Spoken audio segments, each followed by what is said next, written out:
for more on this, we are joined by sports journalist and broadcaster Mark Gray. As always, Mark, great to see you. Good to be here. Mark, how many people do you think will actually end up going from Russia? Is there any way we can predict?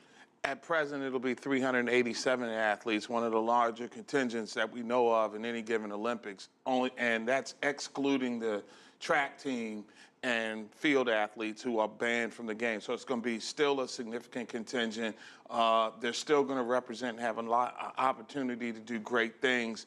But when you get to the decision of the IOC, I'm a little troubled by it. But wait, they have to reapply for each individual sport with the international sports federations.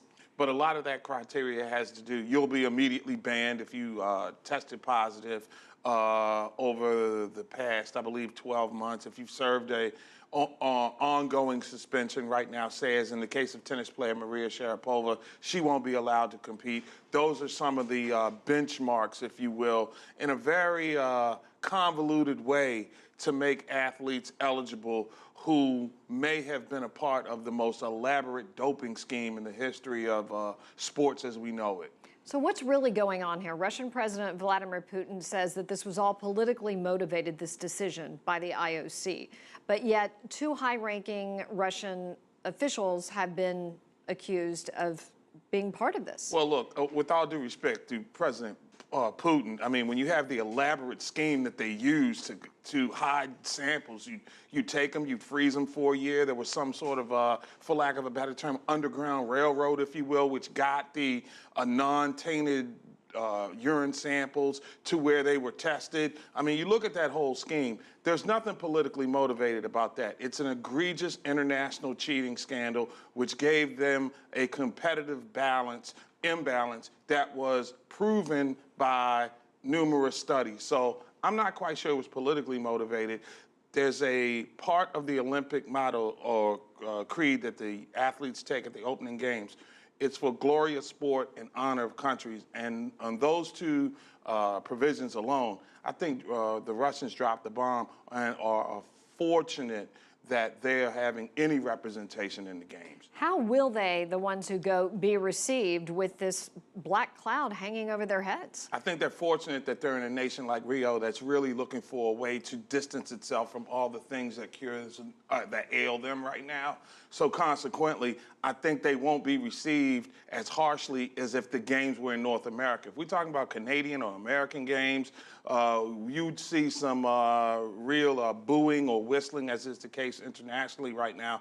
I think Rio will be kind of middle of the road. Remember, at the end of the day, the Russians are one of the teams in international competition that resonate with everybody. In America, it would be like the Dallas Cowboys of football. You love them or hate them, but you do want to see them compete. And I think that's what goes on with the Russian team right now. They will have their interests. They will have their following. I don't think they're going to be received as harshly as they would if the games were in another place. Why did they allegedly resort to this doping?